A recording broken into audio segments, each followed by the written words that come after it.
ഗാനമേളയ്ക്കിടെ ഒരാൾ മറ്റൊരാളുടെ കാലിൽ നിന്ന് ചവിട്ടിപ്പോയതിന് പിന്നാലെയുണ്ടായ സംഘർഷങ്ങളാണ് മാറാട് കലാപത്തിനിടയായതെന്ന് നിങ്ങളിൽ എത്ര പേർക്ക് ഓർമ്മയുണ്ട്? കമന്റ് ഇടണേ.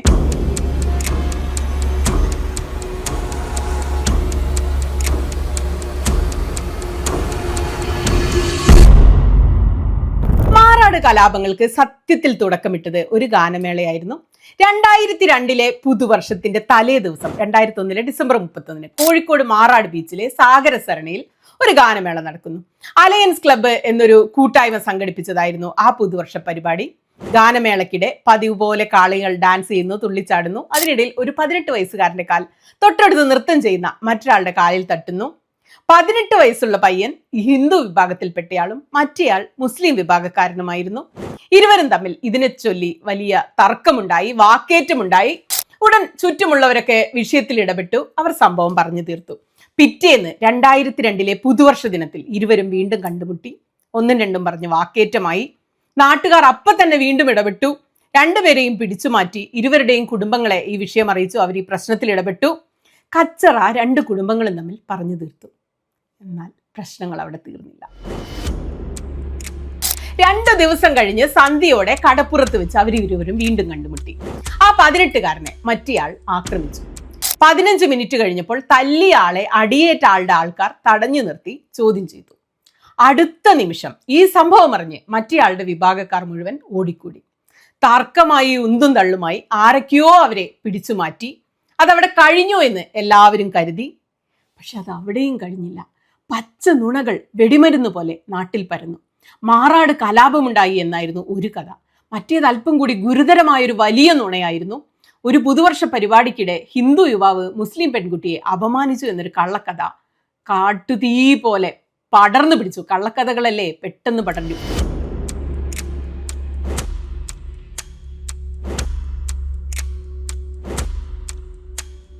പിറ്റേന്ന് വൈകിട്ട് 7 മണിയായപ്പോഴേക്കും കാര്യങ്ങൾ കൈവിട്ടു പോകുന്ന അവസ്ഥയെത്തി. ഇരു വിഭാഗക്കാരും മാരകായുധങ്ങളുമായി പരസ്പരം ആക്രമിച്ചു. 3/4 മണിക്കൂർ കഴിഞ്ഞപ്പോൾ ആദ്യത്തെ കൊലപാതക ശ്രമം നടന്നു. കുഞ്ഞിക്കോയ എന്നൊരാളാണ് കൊല്ലപ്പെട്ടത്. 25 മിനിറ്റ് കഴിഞ്ഞപ്പോൾ അടുത്ത കൊലപാതകം. യൂനുസ് എന്ന മനുഷ്യൻ കൊല്ലപ്പെട്ടു. അതേസമയം പുഷ്പരാജൻ എന്നൊരാളുടെ വീടിനു നേരെ ആക്രമണം നടന്നു. പുഷ്പരാജൻ വാട്ടർ ടാങ്കിനടിയിൽ പോയി ഒളിച്ചു നിന്നു. അയാളുടെ സഹോദരി പുത്രൻ ഷിൻജിത്തിനെ അക്രമികൾ കൊന്നു. 10 മിനിറ്റ് കഴിഞ്ഞപ്പോൾ അധികം ദൂരെയല്ലാതെ കുഞ്ഞുമോൻ എന്നൊരാളെ ഒരു സംഘം വധിച്ചു. അവിടെയും നിന്നില്ല കാര്യങ്ങൾ. സംസ്കാര ചടങ്ങുകൾക്കിടയിൽ പോലീസിന്റെ കൺമുന്നിൽ വെച്ച് ഒരു സംഘം അക്രമികൾ അബൂബക്കർ എന്നയാളെ കൂടി കൊലപ്പെടുത്തി. പ്രദേശത്തെ മുസ്ലിങ്ങൾക്കിടയിൽ ഏറെ ജനസമ്മതി ഉണ്ടായിരുന്ന അബൂബക്കറിന്റെ മരണത്തോടെ പ്രശ്നം വളരെ ഗുരുതരമായി മാറി. സത്യത്തിൽ 2ാം വർഗീയ കലാപത്തിന് കാരണമായത് അബൂബക്കറിന്റെ കൊലപാതകമായിരുന്നു.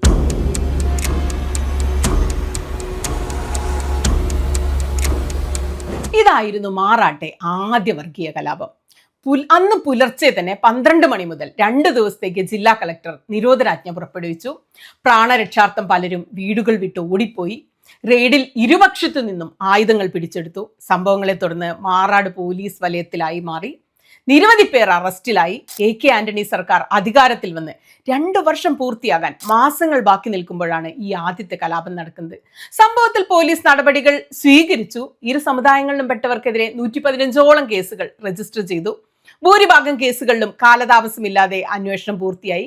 എന്നാൽ സർക്കാർ അനുമതി വൈകിയത് കാരണം കുറ്റപത്രം സമർപ്പിച്ചില്ല. അതിനാൽ പോലീസിന്റെ കസ്റ്റഡിയിലായിരുന്ന പ്രതികൾ ജാമ്യത്തിലിറങ്ങി നാട്ടിൽ സ്വൈരവിഹാരം നടത്താൻ തുടങ്ങി. സംഘർഷം ഇല്ലാതാക്കാൻ വേണ്ടി കൊണ്ടുപിടിച്ച ശ്രമങ്ങളൊക്കെ പല ഭാഗത്തു നിന്നും ഉണ്ടായെങ്കിലും മാറാട്ടം മനുഷ്യരുടെ ഉള്ളിലെ തീയണയ്ക്കാൻ ആർക്കും കഴിഞ്ഞില്ല. പോലീസ് നടപടിക്കെതിരെ വ്യാപക വിമർശനങ്ങൾ ഉണ്ടായി. ആരോപണ പ്രത്യാരോപണങ്ങൾ ഉയർന്നു. കുറ്റവാളികൾക്കെതിരെ കാര്യമായ നടപടി ഉണ്ടായില്ലെന്ന് പ്രധാന പരാതിയുണ്ടായി. പ്രതികൾ ജാമ്യത്തിലിറങ്ങിയതോടെ പോലീസിനെ കൊണ്ട് ഒന്നും ചെയ്യാനാവില്ലെന്ന പ്രചാരണമുണ്ടായി. കനലുകളാളെ അണയാതെ കിടക്കുന്നതിനിടെ കൃത്യം 1 വർഷവും 5 മാസവും കഴിഞ്ഞപ്പോൾ കേരളത്തെ ഞെട്ടിച്ചുകൊണ്ട് കൂട്ടക്കൊല നടന്നു. 2ാം മാറാട് കലാപം.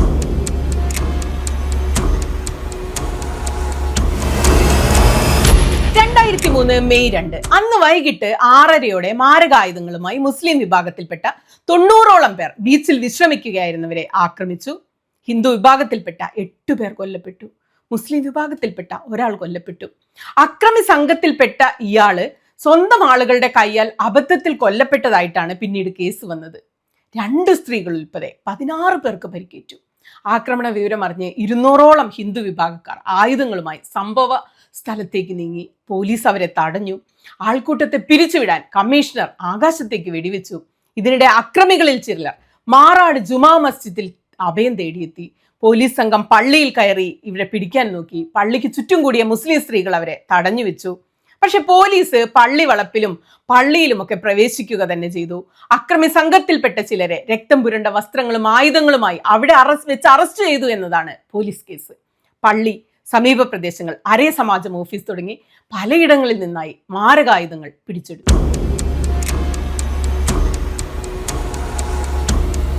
അടുത്ത ദിവസങ്ങളിൽ അന്നത്തെ മുഖ്യമന്ത്രി AK ആന്റണിയും CPMന്റെ സംസ്ഥാന സെക്രട്ടറി ആയിരുന്ന പിണറായി വിജയനും സ്ഥലത്തെത്തി. ഹിന്ദുത്വ സംഘടനാ പ്രവർത്തകർ തടഞ്ഞതിനെ തുടർന്ന് ആന്റണിയും കൂട്ടരും മടങ്ങിപ്പോകേണ്ടി വന്നു. ഹിന്ദുത്വ സംഘടനയുടെ പ്രാദേശിക പ്രവർത്തകയായ ഉമാ ഉണ്ണി ആന്റണിയെ വലിയ വീറിലും വാശിയിലും തടയുന്ന പടം പല പത്രങ്ങളിലെയും 1-ാം പേജ് വാർത്തയായി. ഉമാ ഉണ്ണി വാർത്തകളിൽ നിറഞ്ഞു. 2004 അവർ ബേപ്പൂർ മണ്ഡലം ഉൾപ്പെടുന്ന മഞ്ചേരി ലോക്സഭാ മണ്ഡലത്തിൽ BJP സ്ഥാനാർത്ഥിയായി. ബേപ്പൂരിൽ BJPക്ക് അന്നുവരെ കിട്ടിയതിൽ ഏറ്റവും കൂടുതൽ വോട്ട് ആ തവണ ഉമാ ഉണ്ണിക്ക് കിട്ടി. 84,149 വോട്ട്. 23,503 വോട്ടും മാറാട് ഉൾപ്പെടുന്ന ബേപ്പൂരിൽ നിന്നായിരുന്നു. 2-ാം മാറാട് കൂട്ടക്കൊലയെ ഹിന്ദു ഐക്യവേദിയും BJPയും ദേശീയ വിഷയമാക്കി മാറ്റി. VHPയുടെ നേതാവ് പ്രവീൺ തൊഗാഡിയ ഉൾപ്പെടെയുള്ളവർ കോഴിക്കോട് സന്ദർശിച്ചു. വിദ്വേഷ പ്രസംഗങ്ങളുടെ പേരിൽ തൊഗാഡിയക്കെതിരെ കേസ് എടുത്തെങ്കിലും 2014 ഉമ്മൻചാണ്ടി സർക്കാർ കേസിലെ മറ്റൊരു പ്രതിയായ കുമ്മനം രാജശേഖരന്റെ അപേക്ഷ സ്വീകരിച്ചുകൊണ്ട് കേസ് പിൻവലിച്ചു. VHP നേതാവ് പ്രവീൺ തൊഗാഡിയക്കെതിരായ കേസ് പിൻവലിച്ചത് വിവാദമാക്കേണ്ടതില്ലെന്ന് മുഖ്യമന്ത്രി ഉമ്മൻചാണ്ടി. ഞാൻ അറിഞ്ഞ് ചെയ്തിട്ടുള്ള കാര്യമാണ്. ഈ സമയമായപ്പോഴേക്കും കേന്ദ്രത്തിൽ 1-ാം നരേന്ദ്രമോദി സർക്കാർ അധികാരത്തിലെത്തി. സംഭവം നടന്ന 1 മാസത്തിന് ശേഷം 148 പേർക്കെതിരെ കുറ്റപത്രം സമർപ്പിച്ചു. ആദ്യ കലാപത്തിൽ കൊല്ലപ്പെട്ട മുസ്ലിം വിഭാഗക്കാരുടെ മരണത്തിന് പ്രതികാരം ചെയ്യാൻ വേണ്ടി പ്രതികൾ 1 വർഷമെടുത്ത് ഗൂഢാലോചന നടത്തിയതായി പോലീസ് പറയുന്നു. മാരകായുധങ്ങൾ നിർമ്മിക്കുകയും ജുമാ മസ്ജിദിലും പരിസരത്തുമായി ശേഖരിക്കുകയും ചെയ്ത ശേഷമാണ് ആക്രമണം നടന്നതെന്നാണ് പോലീസ് പറയുന്നത്. കൂട്ടക്കൊലയ്ക്ക് പിന്നിൽ ആഭ്യന്തര ബാഹ്യ ശക്തികളുണ്ടെന്നും ക്രൈംബ്രാഞ്ച് അന്വേഷണത്തിൽ തൃപ്തിയില്ലെന്നും സംഭവത്തിൽ ഇടപെട്ട ഹിന്ദുത്വ സംഘടനകൾ ആരോപിച്ചു. അവർ CBI അന്വേഷണം ആവശ്യപ്പെട്ടു. എന്നാൽ സർക്കാർ അതിന് വഴങ്ങിയില്ല. സംഭവത്തിന് പിന്നാലെ മാറാട് നിന്ന് പലായനം ചെയ്ത നിരവധി മുസ്ലിം കുടുംബങ്ങൾ ദുരിതാശ്വാസ ക്യാമ്പിലായിരുന്നു. കുറെ കഴിഞ്ഞപ്പോൾ ഇവരെ സ്വന്തം വീടുകളിലേക്ക് മടങ്ങാൻ സമ്മതിക്കണമെന്ന ആവശ്യം പല ഭാഗത്തു നിന്ന് ഉയർന്നു. എന്നാൽ ഹിന്ദുത്വ സംഘടനകൾ ഇവരെ നാട്ടിൽ കയറ്റില്ലെന്ന നിലപാട് തന്നെ എടുത്തു. സംഭവത്തിന് പിന്നിലുള്ള ശക്തികളെക്കുറിച്ച് CBI അന്വേഷിക്കണം, കൊല്ലപ്പെട്ടവരുടെ കുടുംബങ്ങൾക്ക് 10 ലക്ഷം നഷ്ടപരിഹാരം അനുവദിക്കുക എന്നീ ആവശ്യങ്ങൾ നടപ്പാക്കാതെ പുനരധിവാസം എന്നൊരു പരിപാടി ഇവിടെ സാധ്യമല്ലെന്ന് ഹിന്ദുത്വ സംഘടനകൾ നിലപാടെടുത്തു. തുടർന്ന് Kozhikode press club, Gandhi peace foundation എന്നിവയുടെയൊക്കെ മുൻകൈയിൽ വിവിധ സംഘടനകളുടെ നേതൃത്വത്തിൽ പലവട്ടം സർക്കാരുമായി മധ്യസ്ഥ ചർച്ചകൾ നടന്നു. ഒടുവിൽ ഹിന്ദു സംഘടനകളും സർക്കാരും തമ്മിൽ ഒരു ധാരണയിലെത്തി. 10 ലക്ഷം രൂപ നഷ്ടപരിഹാരം, CBI അന്വേഷണത്തിനു പകരം ജുഡീഷ്യൽ അന്വേഷണം എന്നിവയായി പ്രധാനപ്പെട്ട വ്യവസ്ഥകൾ. 4 മാസങ്ങൾക്ക് ശേഷം പുനരധിവാസ പ്രക്രിയ പുനരാരംഭിക്കാൻ കഴിഞ്ഞു. ദിവസങ്ങൾക്കുള്ളിൽ പലായനം ചെയ്തു പോയ 285 കുടുംബങ്ങൾ തിരികെ എത്തി. ആകെ 1320 പേരാണ് ഈ പുനരധിവാസ പ്രക്രിയയുടെ ഭാഗമായത്. CBI അന്വേഷണം എന്ന ആവശ്യത്തിൽ നിന്ന് ഹിന്ദു സംഘടനകൾ പിൻവലിഞ്ഞു പോയത് വലിയ ആരോപണങ്ങൾക്കും ചർച്ചകൾക്കും വീണ്ടും വഴിവെച്ചു. 1-ാം മാറാട് കലാപ കേസിൽ 393 പേരെയാണ് പോലീസ് അറസ്റ്റ് ചെയ്തത്. കോഴിക്കോട് സെഷൻസ് കോടതി 60-ലധികം പ്രതികൾക്ക് ജീവപര്യന്തം തടവ് ശിക്ഷ വിധിച്ചു.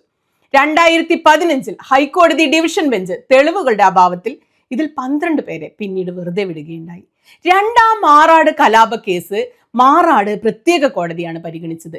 2008 special judge Babu Mathew P. Joseph വിധി പറഞ്ഞു. ആകെ 148 പ്രതികളിൽ 60-ലേറെ പേർക്ക് ജീവപര്യന്തം, ഒരാൾക്ക് 5 വർഷം തടവ്, 76 പേരെ തെളിവില്ലാത്തതിനാൽ വെറുതെ വിടുന്നു. തുടർന്ന് സർക്കാർ നൽകിയ അപ്പീലിൽ ജസ്റ്റിസുമാരായ M. ശശിധരൻ നമ്പ്യാർ, P. ഭവദാസൻ എന്നിവരുൾപ്പെട്ട ഹൈക്കോടതി ഡിവിഷൻ ബെഞ്ച് കേസ് പരിഗണിച്ചു. വിചാരണ കോടതി വിട്ടയച്ച 24 പ്രതികൾ കുറ്റക്കാരാണെന്ന് ഹൈക്കോടതി കണ്ടെത്തി. ജീവപര്യന്തവും 4 ലക്ഷം രൂപ പിഴയും കോടതി വിധിച്ചു. വിചാരണ കോടതി ശിക്ഷിച്ച 60-ലേറെ പേരുടെ ശിക്ഷ ഹൈക്കോടതിയും ശരിവെച്ചു. മിക്കവർക്കും ജീവപര്യന്തം ശിക്ഷ തന്നെ ലഭിച്ചു. ഇവരുടെ അപ്പീൽ തള്ളിയ കോടതി ഇതിൽ 14 പേർക്ക് വധശിക്ഷ നൽകണമെന്ന സർക്കാരിന്റെ അപ്പീലും തള്ളിക്കളയുകയുണ്ടായത്. ഹൈക്കോടതി വിധിയോടെ മാറാട് കേസിൽ ശിക്ഷിക്കപ്പെട്ടവരുടെ എണ്ണം 80-ലധികമായി മാറി. സംഭവത്തിന് ശേഷം ഒളിവിൽ പോയിരുന്ന രണ്ടുപേരെ പിന്നീട് പിടികൂടി 2021 മാറാട് പ്രത്യേക കോടതി ഇവർക്ക് ഇരട്ട ജീവപര്യന്തം വിധിക്കുകയും ചെയ്തു. ഹിന്ദുത്വ സംഘടനകളും സർക്കാരും തമ്മിലുള്ള ധാരണ പ്രകാരം 2003 justice Thomas P Joseph commission പ്രവർത്തനം ആരംഭിച്ചു. 3 വർഷത്തിന് ശേഷം കമ്മീഷൻ റിപ്പോർട്ട് സമർപ്പിച്ചു. കമ്മീഷന്റെ പ്രധാന കണ്ടെത്തലുകൾ ഒന്ന് ചുരുക്കി ഓടിച്ചു പറയാം. ഒന്ന്, മാറാട് കൂട്ടക്കൊല വെറും പ്രതികാരമായിരുന്നില്ല. പ്രദേശത്തെ വർഗീയ ധ്രുവീകരണം, കൊല്ലപ്പെട്ട അബൂബക്കറിന്റെ ബന്ധുക്കൾക്കുണ്ടായിരുന്ന പ്രതികാര ചിന്തയൊക്കെ മുതലെടുത്തുകൊണ്ട് മുസ്ലിം തീവ്രവാദ ശക്തികൾ നടത്തിയതാണിത്. വിദേശ ബന്ധം കണ്ടെത്താൻ കഴിഞ്ഞിട്ടില്ല. അടുത്തത്, NDF മുസ്ലിം ലീഗ് പ്രവർത്തകർക്ക് ഗൂഢാലോചനയിലും കൂട്ടക്കൊലയിലും പങ്കുണ്ട്. മാറാട് ജുമാ മസ്ജിദ് മഹല്ല് കമ്മിറ്റിയിലെ ചില അംഗങ്ങളും ഈ ഗൂഢാലോചനയിൽ പങ്കാളികളായി. പ്രാദേശിക ലീഗ് നേതാവായ PP മൊയ്തീൻ കോയ ഗൂഢാലോചനയിൽ പങ്കാളിയാണ്. CDA ചെയർമാനും ലീഗ് സംസ്ഥാന നേതാവുമായ മായിൻ ഹാജിക്ക് ഗൂഢാലോചനയെക്കുറിച്ച് മുൻകൂട്ടി അറിവുണ്ടായിരുന്നു.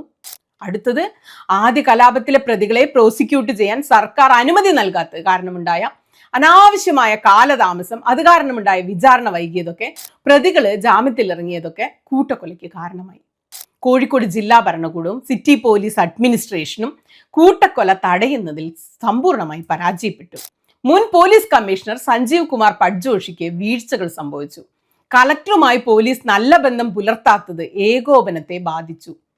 അന്നത്തെ അസിസ്റ്റന്റ് കമ്മീഷണർ M അബ്ദുൾ റഹീം ചുമതലകൾ ഉത്തരവാദിത്വത്തോടുകൂടി നിർവഹിച്ചില്ല. അദ്ദേഹത്തിന്റെ നിയമനം തന്നെ സംശയാസ്പദമാണ്. അക്രമികൾക്ക് ഇദ്ദേഹവുമായുള്ള ബന്ധം സർക്കാർ അന്വേഷിക്കണം. അടുത്തത്, ചില രാഷ്ട്രീയ പാർട്ടികൾ സ്വീകരിക്കുന്ന പ്രീണന നയം വിദേശ ശക്തികൾ ഉൾപ്പെടെയുള്ള തീവ്രവാദികൾക്ക് ഇവിടെ വളമായി മാറി. 1996 ശേഷം അധികാരത്തിൽ വന്ന സർക്കാരുകളുടെ മതമൗലികവാദം തടയുന്നതിൽ ഈ സർക്കാരുകൾ പരാജയപ്പെട്ടു. ഈ സംഭവത്തിൽ CBI അന്വേഷണം സർക്കാർ അനാവശ്യമായി നിഷേധിച്ചു.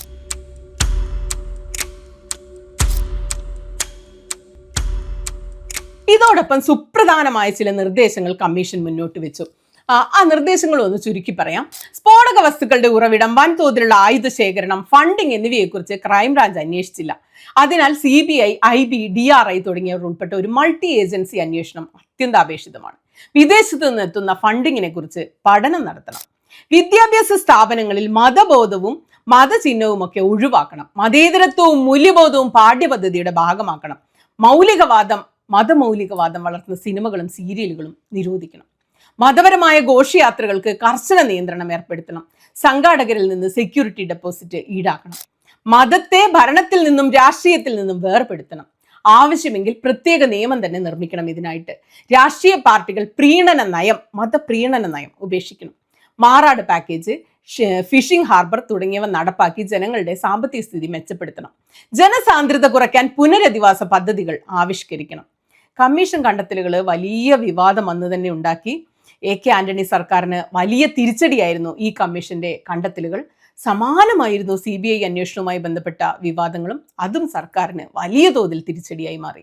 രണ്ടാം മാറാട് കൂട്ടക്കൊലക്കേസ് അന്വേഷണം CBIക്ക് വിട്ടു. വർഷങ്ങൾ നീണ്ട നിയമ പോരാട്ടത്തിനൊടുവിൽ 2016 നവംബർ മാസത്തിൽ കേരള ഹൈക്കോടതി കേസ് CBIക്ക് വിടാൻ തീരുമാനിച്ചു. തോമസ് P ജോസഫ് കമ്മീഷൻ ശുപാർശയുടെ പശ്ചാത്തലത്തിൽ 2012 പൊതുപ്രവർത്തകനായ കൊളക്കാടൻ മൂസ ഹാജി CBI അന്വേഷണം ആവശ്യപ്പെട്ടുകൊണ്ട് നൽകിയ പൊതു താൽപര്യ ഹർജിയിലായിരുന്നു ഹൈക്കോടതിയുടെ വിധി വന്നത്. നേരത്തെ പലവട്ടം CBI അന്വേഷണം എന്ന ആവശ്യമുയർന്നുവെങ്കിലും ഹൈക്കോടതി അത് തള്ളുകയോ CBI വിമുഖത കാണിക്കുകയോ ഒക്കെ ചെയ്തുകൊണ്ടിരിക്കുകയായിരുന്നു. പിന്നീട് കേസ് CBI ഏറ്റെടുക്കാൻ തയ്യാറാണെന്ന് അറിയിക്കുന്നു. തുടർന്ന് അന്വേഷണം CBIക്ക് വിട്ടു. അതിന്റെ പിന്നിലുള്ള ഗൂഢാലോചനയെക്കുറിച്ച് അന്വേഷിക്കണം എന്നത് അപ്പൊ തന്നെ ഉയർന്നു വന്ന ആവശ്യമായിരുന്നു. വൈകിയാണെങ്കിലും ഇരകൾക്ക് നീതി ലഭിക്കുന്നു എന്നുള്ളത് സന്തോഷകരമായിട്ടുള്ള ഒരു കാര്യമാണ്. ഇക്കാര്യത്തിലുള്ള യഥാർത്ഥ പങ്കാർക്കാനുള്ളത് വ്യക്തമാക്കാൻ CBI എൻക്വയറി നടത്തണം എന്നുള്ളത് ലീഗ് ആവശ്യപ്പെട്ടു. CBI FIRൽ മുസ്ലിം ലീഗിന്റെ പ്രമുഖ നേതാക്കളുടെയും NDF പ്രവർത്തകരും ഒക്കെ ഉൾപ്പെട്ടിരുന്നു എന്ന് പരാമർശിച്ചു. ലീഗ് നേതാക്കളായ മായിൻ ഹാജി, PP മൊയ്തീൻ കോയ എന്നിവരെ ഗൂഢാലോചനയുമായി ബന്ധപ്പെട്ട് CBI പ്രതി ചേർത്തു. മാറാട് ജുമാ മസ്ജിദ് കേന്ദ്രീകരിച്ച് വൻതോതിൽ ആയുധങ്ങൾ ശേഖരിച്ചതും കൃത്യമായ പരിശീലനം നൽകിയതുമൊക്കെ ഗൂഢാലോചനയുടെ ഭാഗമാണെന്ന് CBI നിരീക്ഷിച്ചു. ഏതാണ്ട് 1/4 നൂറ്റാണ്ട് മുൻപാണ് മാറാട്ടെ ആ പുതുവത്സരാഘോഷവും ഗാനമേളയും കൂട്ടക്കൊലയും ഒക്കെ നടന്നത്. ഇക്കഴിഞ്ഞ പുതുവർഷാഘോഷത്തിന് പിന്നാലെ വീണ്ടും മാറാട് ചർച്ചയാവുകയാണ്. ഇങ്ങനെയൊക്കെ ആയിരുന്നു മാറാട് കലാപം. ഇതൊക്കെ നിങ്ങളിലിപ്പോൾ എത്ര പേര് ഓർത്തിരിക്കുന്നുണ്ട്? അല്ലെങ്കിൽ പഴയ ആളുകളല്ലാത്ത പുതിയ ആളുകൾ, അവരിൽ എത്ര പേർക്ക് എന്തായിരുന്നു മാറാട് കലാപം എന്ന് എത്ര പേർക്ക് അറിയാം? ടി വി ഒക്കെ കാണുമ്പോൾ പുതിയ ആളുകൾ ശരിക്കും ഈ ചരിത്രത്തെക്കുറിച്ചൊക്കെ ബോധവാന്മാരാണോ, അതോ അവർക്ക് ഇതൊക്കെ എന്തോ ആയിക്കോട്ടെ ഞങ്ങൾക്ക് ഇതൊന്നും അറിയേണ്ടതില്ല എന്നതാണോ? പഴയ ആളുകൾ ഈ കഥകളൊക്കെ മറന്നുപോയോ? കമൻ്റ് ഇടണേ.